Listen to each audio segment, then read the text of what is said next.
JDF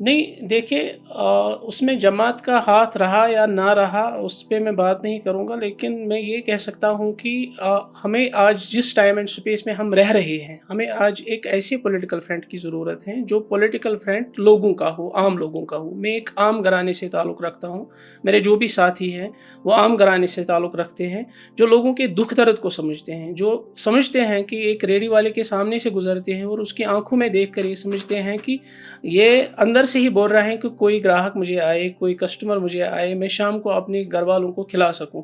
یہ politics یہاں پہ نہیں ہے، ایسی کوئی بات ہی نہیں ہے جو جماعت اسلامی نے کی ہے۔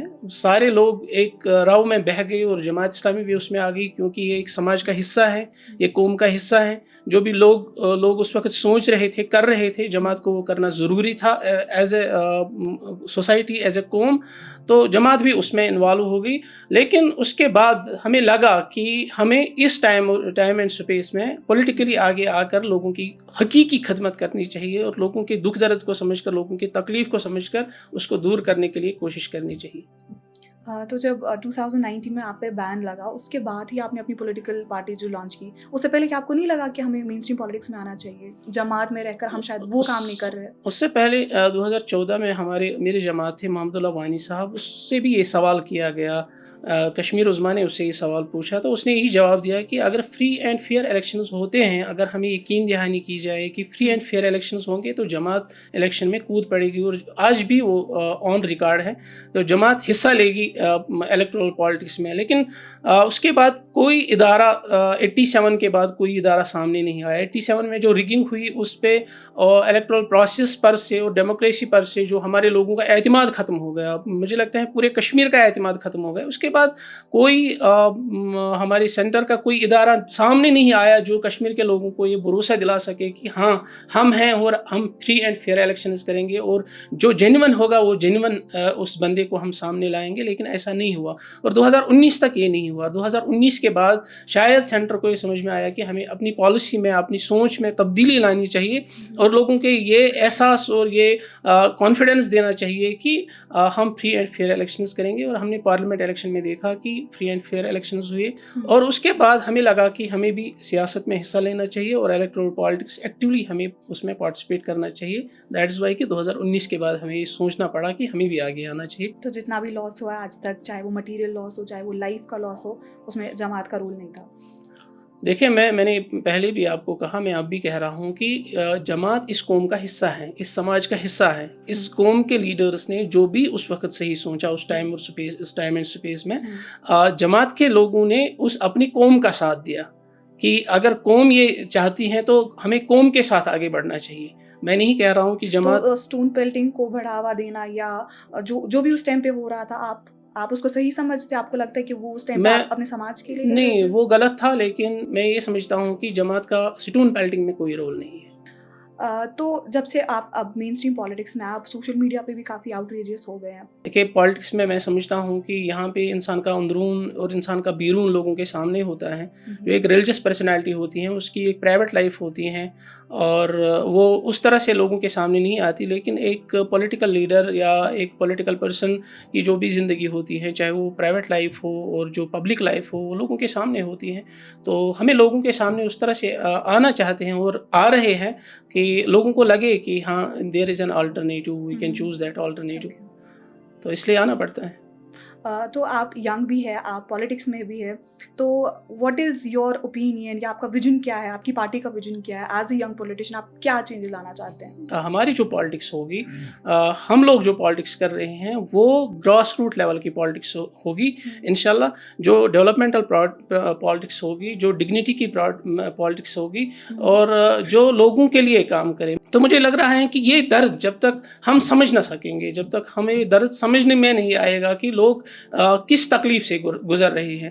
ابھی بھی ہماری بجٹ کا 1 لاکھ جو کروڑ ہے وہ ابھی بھی انسپینڈ ہے۔ تو مجھے بتائیے ایک کانسٹیچوئنسی مجھے آپ بتائیں جو آپ ماڈل کی حیثیت سے آپ مجھے پیش کریں گے کہ یہ رہی کانسٹیچوئنسی، یہ ماڈل کانسٹیچوئنسی ہے، اس کانسٹیچوئنسی کے ایم ایل اے نے اپنے سارے فنڈز خرچ کیے اور جو بھی جینون تھا، جو بھی اس میں مستحق تھا، اس مستحق کے پاس وہ پہنچ گیا۔ مجھے ایک بتائے، ہم جو سیاست کر رہے ہیں ہمارا دروازہ کھلا رہے گا، عام لوگوں کی سیاست ہوگی، عام لوگ اس میں ہوں گے، میں زمیندار کا بیٹا ہوں، سیاست سے میرا دور کا کوئی واسطہ نہیں ہے۔ لیکن آپ دیکھیں گے ایک بزنس مین سیاستدان ہوتا ہے، ایک جو بیوروکریٹ سیاستدان ہوتا ہے، تو لوگ سمجھتے ہیں کہ ہم ان کے پاس نہیں جا سکتے، اور سری نگر میں رہ رہے ہیں، ہمارے ایم ایل ایز جو گاؤں کے ہیں وہ سری نگر میں رہ رہے ہیں اور ونٹرز میں جموں جاتے ہیں، یعنی لوگوں کی رسائی کے لیے جو چیزیں ہو، اور ہم یقین رکھتے ہیں سیاست پہ، اس سیاست پہ جس میں اخلاق ہو، جس میں دیانتداری ہو، جس میں شفافیت ہو، جس میں ٹرانسپیرنسی ہو، ہم اس سیاست کو آگے بڑھانے کی کوشش کریں گے، اور سب سے بڑی بات جس میں اخلاق ہو۔ مجھے یہ بتائیے کہ جو 90s کا جو پیریڈ تھا اس میں ہماری جو یوتھ ہے وہ کافی ایلینیٹ ہو گئی تھی پالیٹکس سے، آپ ایز اے پولیٹیکل پارٹی کیا اسٹیپس لیں گے یوتھ کو واپس سے انکلوڈ کرنے میں پالیٹکس میں؟ دیکھیں اس میں بہت سارے انسٹیٹیوشنز کا رول ہے، ہمارا بھی رول ہے۔ اس میں سب سے بڑا رول جو ای سی آئی کا ہے، اس میں سب سے بڑا رول جو سینٹر کا ہے، ہوم منسٹر صاحب کا ہے، پرائم منسٹر صاحب کا ہے، کہ یہاں کے باشندوں کو، خصوصاً نوجوانوں کو یہ لگے کہ نہیں، ہم جس راہ پہ چل رہے ہیں وہ گمراہ کن راستہ نہیں ہے، ہمیں کل دھوکہ نہیں دیا جائے گا، ہمارے ساتھ وہی نہیں کیا جائے گا جو 90s میں کیا گیا۔ جب تک یہ ادارے سامنے نہیں آئیں گے اور لوگوں کے دل نہیں جیتیں گے، جب تک سینٹر، جب تک دہلی لوگوں کے دل نہیں جیتے گی، لوگوں کے جو دلی کی دوری ہیں، جب تک وہ برج نہیں ہوگی، کم نہیں ہوگی وہ گیپ، تب تک مجھے نہیں لگتا کہ یوتھ سامنے آئے گا، کیونکہ یوتھ جو آج کا یوتھ ہے ڈیسپریٹ ہیں کہ مجھے ایمپلائمنٹ ملے، وہ ڈیسپریٹ ہیں کہ میرا کیریئر صحیح بنے، وہ ڈیسپریٹ ہیں کہ میرا پاسپورٹ ہو، وہ ڈیسپریٹ ہیں کہ میری ویریفیکیشن ہو۔ لیکن ہم دیکھ رہے ہیں کہ ہم نے دیکھا کہ اتراکھنڈ میں، یو پی میں ہمارے نوجوان، جو حال ہی ایک واقعہ ہوا وہ جوینائل ہے، اس پہ اٹیک ہوا، اس کے سر پہ اٹیک ہوا، وہ وہاں سے اس کو گھر والوں نے بلایا کہ ہمیں پیسوں کی کوئی ضرورت نہیں ہے، ہمیں آپ چاہیے۔ تو مجھے لگتا ہے کہ اس طرح سے ایلینیشن جو ہے دھیرے دھیرے اور بڑھ رہی ہے۔ اس میں صرف ہمارا رول نہیں ہے، ہم لوگوں کو بھروسہ دے سکتے ہیں کہ آپ آگے ہیں، لیکن اس میں سب سے بڑا رول ہمارے جو پرائم منسٹر ہیں، ہمارے چیف منسٹر اور حکومتی اداروں کا ہے، سب سے بڑا رول، تاکہ یوتھ کو لگے کہ ہاں، ہم جہاں پہ جا رہے ہیں وہاں پہ ہم سیف ہیں، ہمارا فیوچر سیف ہے، ہمارا کیریئر سیف ہے۔ جب تک ان کو یہ نہیں لگے گا تب تک یوتھ سامنے نہیں آئے گا۔ آپ کو نہیں لگتا کچھ اور فیکٹرز بھی تھے جو some factors were at play جس نے ہماری یوتھ کو ریڈیکلائز کرنے کی کوشش کی تھی ڈیورنگ دا 90s؟ دیکھیں سب سے پہلے اس کا کارن دیکھنا ہے، کیوں اگر 87 میں ریگنگ نہیں ہوتی تو محمد یوسف شاہ صاحب صلاح الدین نہیں ہوتے، اور اس کا چیف ایجنٹ محمد یاسین ملک جے کے ایل ایف کے چیئرمین، اور میں کہتا ہوں کہ اس وقت سب سے پہلے جو بندوق جس نے اٹھایا وہ جے کے ایل ایف ہی تھا، تو وہ بندوق کی طرف نہیں جاتے۔ ریزن پہلے دیکھنا ہے، اس کے بعد اس کا سدباب دیکھنا ہے، تو ریزن سب سے بڑا ہے۔ اس کے بعد جو یہ ہونا ہی تھا کہ آپ یوتھ کو کنٹرول نہیں کر سکتے، یہ جذباتی لوگ ہوتے ہیں، ان کا خون گرم ہوتا ہے، ان کے ساتھ جو غلط ہوا اس کے بعد کوئی ان کی تعزیت کے لیے نہیں آیا، کوئی بھروسہ دلانے کے لیے نہیں آیا۔ 2019 تک کسی نے ان سے نہیں پوچھا کہ آپ کیوں کر رہے ہیں۔ بات کی جا سکتی تھی، آپ کے ہاتھ میں بندوق تھا تب بھی، جب ماؤسٹس کے ساتھ بات ہو سکتی ہے، جب آسامیز کے ساتھ بات ہو سکتی ہے، جب منی پور کے ریڈیکل لوگوں کے ساتھ بات ہو سکتی ہے، جب نکسل وادوں کے ساتھ بات ہو سکتی ہے، تو یہاں کے یوتھ کے ساتھ کیوں نہیں بات ہو سکتی؟ دراصل مسئلہ وہ نہیں ہے، دراصل مسئلہ یہ ہے کہ یوتھ کو ایلینیٹ کیا گیا اور انہیں لگا کہ ہمارا کچھ نہیں، اس کے سوا کوئی راستہ نہیں ہے، وہ خود چلے گئے، اس میں کوئی ان کا نہیں تھا۔ تو جو وائلنس ہوئی آپ اس کو جسٹیفائی کر رہے ہیں ایک طرح سے؟ دیکھیں میں جسٹیفائی نہیں کر رہا ہوں، میں یہ کہہ رہا ہوں کہ ہمیں ریزن دیکھنا چاہیے۔ اگر آج بھی ایسے حالات ہوتے ہیں کہ آپ کے بچے کو آپ کے گھر سے چھینا جائے، اور یا آپ کے والد صاحب کو گھر سے نکالا جائے، آپ کے سامنے اس کے کپڑے نکالے جائے اور اس کو 3rd ڈگری ٹارچر کیا جائے، تو مجھے بتائے کہ کوئی بھی یوتھ ہو، کوئی بھی نوجوان ہوگا، کیا وہ برداشت کرے گا؟ پہلے ریزن دیکھنا پڑے گا۔ میں جسٹیفائی نہیں کر رہا ہوں، میں سمجھتا ہوں کہ اس وقت جو ہمارے انسٹیٹیوشنز کی، ہمارے گورنمنٹ کے انسٹیٹیوشنز کی جو یقین دہانی نہیں تھی اور تعزیت بھی نہیں تھی، جو الیکشن ریگنگ ہوئی، کوئی تعزیت کے لیے نہیں بھی آیا سینٹر سے، تو اس سے ہمارا یوتھ ایلینیٹ ہوا. انہوں نے یہ کیا, میں اس کو ٹھیک نہیں سمجھتا ہوں. ہم نے کوئی اس میں ہمارا کوئی حل نہیں تھا. آج تک ہم دیکھ رہے ہیں کہ ہم نے ایک بہت بڑی کھیپ جو ہمارے قوم کا, ہمارے سماج کا ایک سینٹ, میں سمجھتا ہوں کہ ایک یوتھ کا ایک سینٹ تھا جو چلا گیا اور وہ آج قبروں میں ہے. اور حاصل سٹیٹ بھی ہمارے پاس نہیں ہے, 370 بھی ہمارے پاس نہیں ہے, اور آج سٹیٹ کی دہائی لگائی جا رہی ہے کہ سٹیٹ واپس کرو, سٹیٹ واپس کرو. آج بھی سٹیٹ واپس نہیں آ رہا ہے. تو میں سمجھتا ہوں کہ پہلے ریزن دیکھنا چاہیے کہ یہاں سے بھی غلطیاں ہوئی ہیں اور یہاں سے بھی غلطیاں ہوئی ہیں.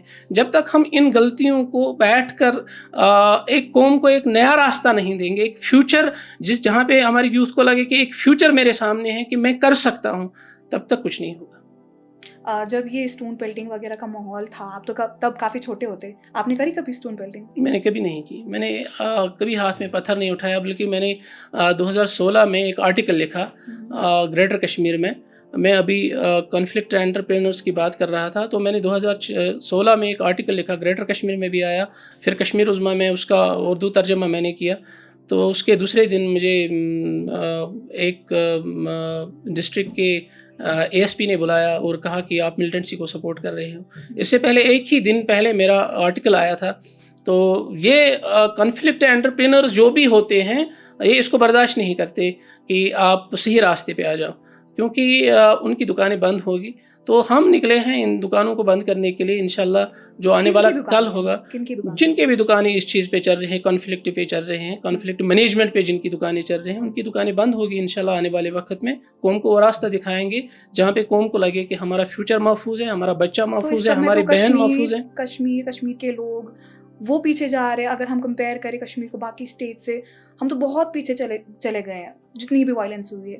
آپ کو لگتا ہے کہ مطلب اگر جو ماحول بنا تھا, جو بھی انسرٹنٹی تھی, وہ نہیں ہوتی تو آج کشمیر اکنامکلی یا باقی ہمارا سوشل کیپٹل کافی آگے بڑھ گیا ہوتا؟ میں اس سے اتفاق کرتا ہوں, لیکن میں پھر بھی اسی پہ آؤں گا کہ 87 کی ریگنگ کیوں ہوئی. حکومتی اداروں کو آج بھی کشمیریوں پہ بھروسہ نہیں ہے. جب تک وہ بھروسہ نہیں کریں گے, وہ ٹرسٹ نہیں جیتیں گے, اور یہاں سے بھی ٹرسٹ نہیں جیتیں گے یہاں کے لوگ بھی, تب تک مجھے لگتا ہے کہ کشمیر اسی طرح سے دھیرے دھیرے پیچھے ہوتا جائے گا. ساری چیزیں جو ہیں وائلنس کی وجہ سے بہت ہم پیچھے چلے گئے ہیں, لیکن کارن جو تھے وہ اگر آج وہ کارن نہیں ہے, لیکن اسی طرح کے دوسرے ریزنز ہیں جس سے ہمارے کشمیر کو ابھی بھی وہی سیٹ بیک ہے اور کشمیر آگے نہیں بڑھ رہا ہے. کہ جماعت اسلامیہ نے کبھی سیپریٹسٹ آئیڈیالوجی کو سپورٹ کیا ہے؟ آفیشیلی مجھے لگتا ہے کہ جماعت اسلامی نے کبھی سیپریٹزم کا سپورٹ نہیں کیا ہے. آفیشیلی انآفیشیلی کچھ لوگوں نے کیا ہوگا. تو بین کیوں لگا جماعت اسلامی پہ؟ دیکھیں, جہاں پہ صرف جماعت اسلامی کو بین نہیں لگا, یہاں پہ بہت ساری پارٹیوں کو بین لگی اور جماعت اسلامی کو بھی لگی. مجھے لگتا ہے کہ حکومتی ادارے جو ہیں وہ جماعت کو غلط سمجھ رہی ہیں اور جماعت کو غلط کوٹ کر رہی ہیں. جماعت نے جس طرح سے کام کیا ہے یہاں پہ, ایجوکیشن میں کام کیا ہے, اور یہ جو غریبوں کو اپلفٹ کرنے کا کام کیا ہے, اور ایک نیا راستہ تعلیم کا دیا ہے, اور سیاسی بیداری میں جو جماعت کا رول ہے, مجھے نہیں لگتا کہ جماعت کو بین ہونا چاہیے. تو آپ نے کہا کہ جماعت اسلامی میں بہت سارے سوشل ورک ہوتا تھا, اچھے سے کام ہوتے تھے, تو فنڈنگ کہاں سے ہوتی تھی؟ ہر ایک رکن کو یہ لازم ہے, اوبلیگیٹری ہے کہ اس کو اپنی آمدنی کا 5% جو ہے جماعت کو دینا پڑتا تھا, تو اسی سے جماعت چلتی تھی. میں ہر سال 22,000 جماعت کو دیتا تھا. جماعت کو باہر سے کوئی فنڈنگ نہیں آتی تھی. لوپ ہولز کیا تھے جماعت اسلامیہ میں جو ابھی آپ اوور کم کر کے اپنی پارٹی میں چاہیں گے کہ ویسا نہ ہو؟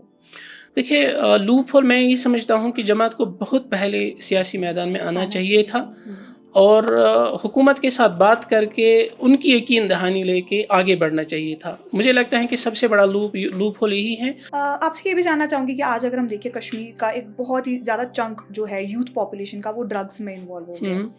کیا لگتا ہے کون کر رہا ہے, کہاں سے ڈرگس آ رہی ہے؟ دیکھیں, میں پھر سے جماعت پہ ہی آؤں گا کہ 2019 تک جب جماعت بین نہیں تھی تو اتنا ڈرگس نہیں تھا. 2019 کے بعد بڑھ گیا.